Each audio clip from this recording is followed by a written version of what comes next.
Hello all. थोड़ा पैसा channel में आप सबका स्वागत है। और आज मैं आपके लिए लाया हूँ chart of the week. Chart of the week में हम दो स्टॉक पे डिस्कशन करेंगे।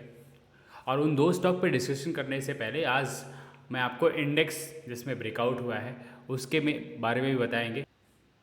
यूएस इंडेक्स की भी बात करेंगे, क्योंकि दुनिया भर का मार्केट जो है वो यूएस के मार्केट पे डिपेंडेंट रहता है। रेट कट सितंबर में आने की बात हो रही है, तो इन सब चीज़ों पे डिस्कशन करेंगे। तो आइए स्टार्ट करते हैं। तो अगर आप चैनल पे नए हैं और चैनल को सब्सक्राइब नहीं किया है, बेल आइकन को प्रेस करें, चैनल को सब्सक्राइब करें। तो आइए स्टार्ट करते हैं। तो उधर यूएस में इलेक्शन स्टार्ट होने वाले हैं और ट्रंप और बाइडेन, ट्रंप जो है रिपब्लिकन और डेमोक्रेट की साइड से बाइडेन कंटेस्ट कर रहे हैं प्रेसिडेंसी के लिए। और इसमें अगर देखोगे आप तो ट्रंप जो है वो आगे निकलते हुए दिख रहे हैं। Percentage of winning ratio of Trump is almost 67-70%। और उनको बीच में एक गोली भी लग गई थी, एसोसिनेशन का प्रयास हुआ जिसमें वो बच गए। और नाव अभी वहाँ पे लोगों की सिंपैथी भी मिल रही है, उनके जीतने की जो प्रोबेबिलिटी है वो बढ़ती जा रही है। इधर फेड की बात करें, फेड रेट कट की, तो फेड कभी बोलता है कि जुलाई में करेंगे, कभी सितंबर में करेंगे, कभी नहीं करेंगे, कभी हायर फॉर लॉन्गर रहेंगे। तो पता नहीं फेड कब रेट कट करेगा, बट मोस्ट प्रॉब्ली सितंबर में 25 बेसिस का एक रेट कट आना चाहिए।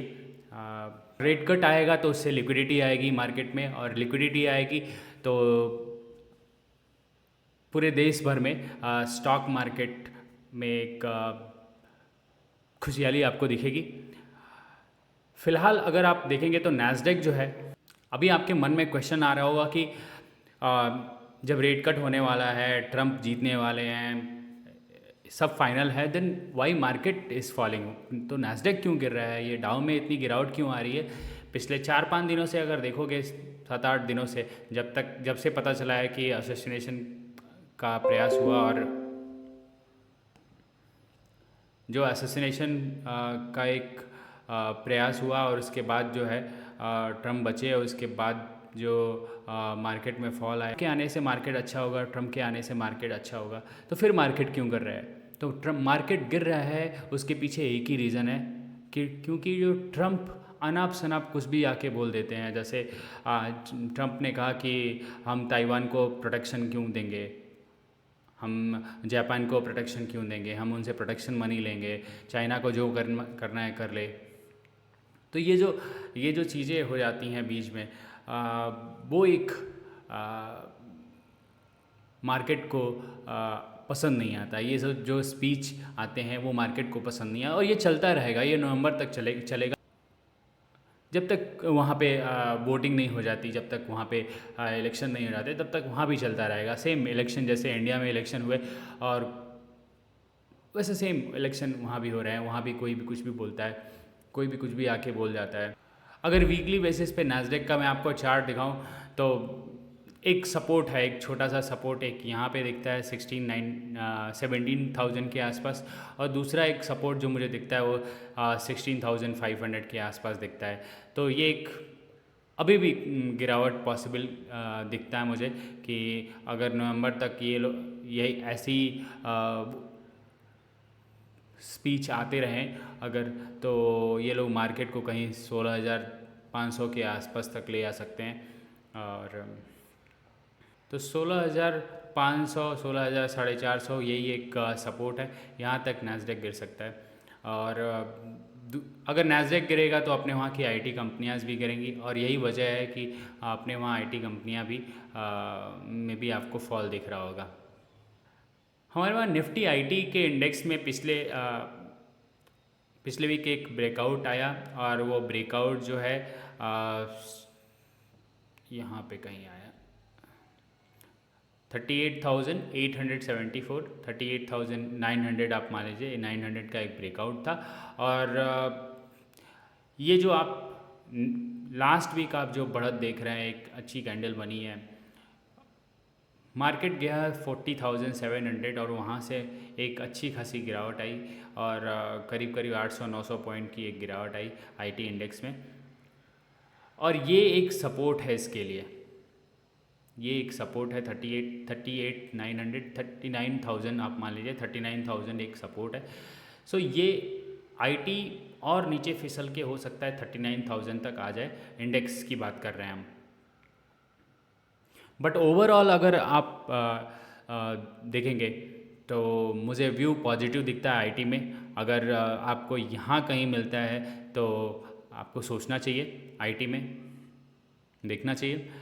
नेक्स्ट स्टॉक जिसमें हमको ब्रेकआउट दिखता है वो स्टॉक है एम्फेसिस का, अगेन एक आईटी स्टॉक। सो अब ये एक रेजिस्टेंस था, रेजिस्टेंस जो था 2758 का था और स्टॉक जो है यहाँ से भी 125 पॉइंट तक ऊपर चला गया है। तो अगर स्टॉक कहीं नीचे कहीं मिलता है 3750 3760 70 के आसपास कहीं मिलता है तो ज़रूर सोचना चाहिए, देखना चाहिए स्टॉक को। तो ये जो भी डिस्कशन हम कर रहे हैं ये हम लर्निंग पर्पज़ के लिए कर रहे हैं। हम अंडरस्टैंड कर रहे हैं कि अगर ब्रेकआउट आए तो कहाँ पे आप सोच सकते हैं स्टॉक को लेने की, कैसे देखते हैं चार्ट, कैसे देखते हैं चार्ट को, चार्ट में ब्रेकआउट कब आता है और उसमें अगर लंबी कैंडल बन जाती है तो कब बाई करनी होती है, छोटी कैंडल बन जाती है तो कब बाई करनी होती है, ये देखना होता है कि रेजिस्टेंस से कितना ऊपर स्टॉक का प्राइस चला गया है। तो ये सारी चीज़ों पे हम डिस्कस करते हैं। तो अगर स्टॉक में ब्रेकआउट हुआ है किसी भी स्टॉक में और स्टॉक अगर रेजिस्टेंस लाइन के जस्ट पास में मिलती है then we should go for, हमें उसके बारे में सोचना चाहिए। तो अगर चार्ट में टारगेट निकालेंगे, अगर इसका एक मिरर इमेज बनाओगे आप और इसका चार्ट का टारगेट निकालोगे तो एक जो रेजिस्टेंस यहाँ पे है 3353, तो ये भी इसका मिरर इमेज और ये जो रेजिस्टेंस है ये दोनों सेम है, तो यही एक टारगेट निकल के आता है। तो 3400 का एक मुझे टारगेट दिखता है।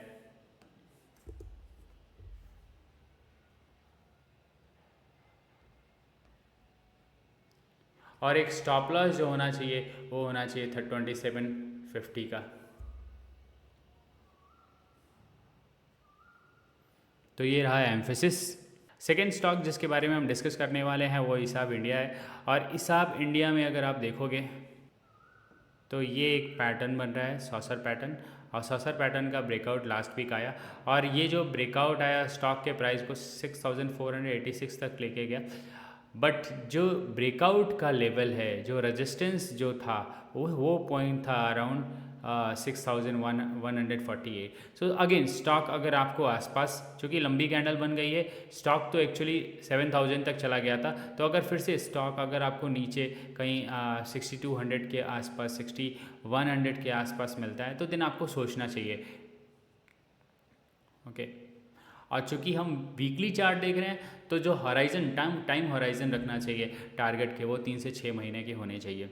तो जो मुझे टारगेट दिखता है वो है 7400 का एक टारगेट और जो स्टॉप लॉस दिखता है वो है 6100 का एक स्टॉप लॉस।